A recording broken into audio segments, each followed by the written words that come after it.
TDS is participating in a new Roblox Classic Event, meaning that there was an update. And in this update, they've added 5 new challenges, each with their own sets of enemies. And in this video, I'm going to be playing through all 5 of the missions and giving an honest review of the update.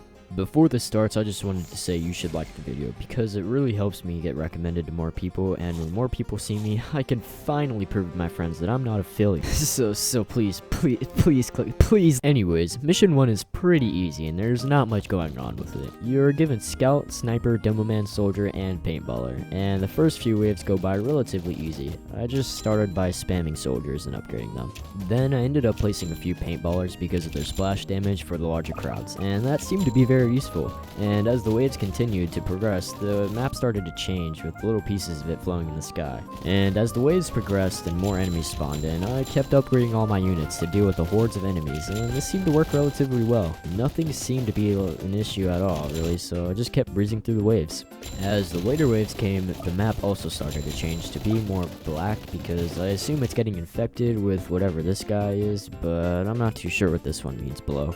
But as we approached wave 12, the final boss spawned in with all of its goons rushing me before he finally made his appearance. There he is, the Gravedigger.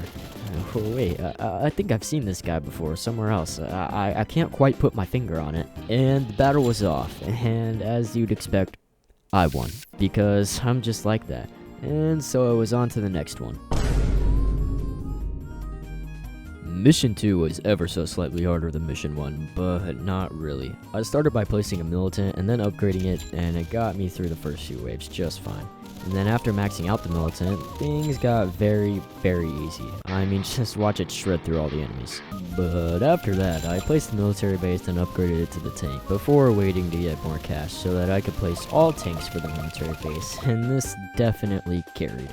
And after I had all of the tanks, it was time to get another militant and a freezer to help out with some DPS and to make things easier for military base. After that, I maxed out all my military bases as much as I could, which eventually led me to a very easy win against this guy. That was such an easy win. He stood no chance against my god level aura. Damn peasant. Mission 3 was just as any other game, just too goddamn easy. For this mission, you get Cowboy, Militant, Pyromancer, Mortar, and Minigunner, which, for this loadout being what it is, isn't really that bad. I started by placing Militants to deal with the first few waves of zombies, because after it's buffed, it's just super OP now. But I got a level 2 Militant, and then I got a Pyro to help damage the zombies and get rid of low health losers. Then I placed the level 2 Mortar to target all the big bosses and swarms, because I didn't have a tower to deal with all of that yet, but just to make sure nothing got by, I placed a few more Militants just to be safe. And after that, I just waited to try and get more militants to get more DPS, and that was really it. Additionally, I gave myself some extra firepower by placing another mortar and maxing out more militants. And then out of nowhere, on wave 12, the damn Gravedigger decided he wanted to come back for round 2 and doubled his health. Like, bro, what the? But it didn't matter. After he spawned, it was mostly just a waiting game, and a mix of placing more militants and maxing them out to increase the DPS, and even after coming back from the dead to come and try and whoop my butt, he still failed, and I showed him who's bottom and who's top.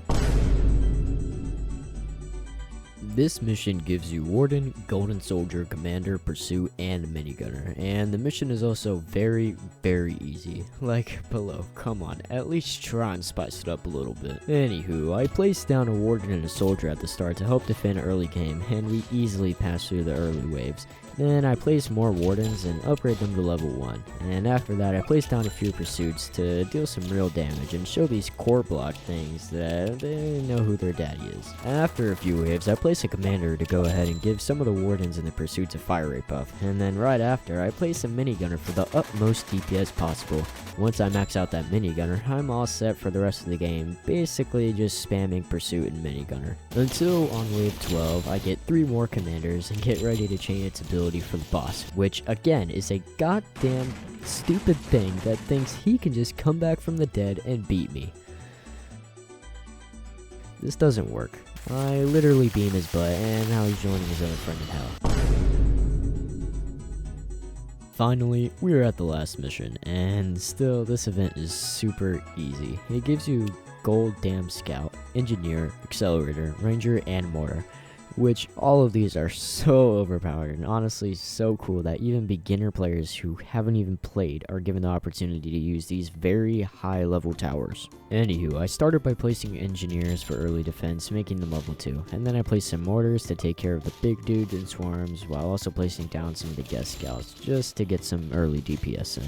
And then I placed some accelerators in the back to ensure that nothing will get too far, and then placed some more mortars and made sure to continue upgrading all the towers. And then wave 12 came by. I was very surprised to see the court blocks person again.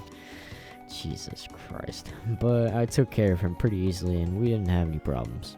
And then plot twist, there was a wave 13 where the frickin' gravedigger also came back. But we already know how that went, so no need to spend more time on that pathetic loser. And after that came the bleeping Fallen King. Like, what the hell? But it only had 90,000 health, and with Engineer, Accelerator, Ranger, and Mortar, it was a breeze.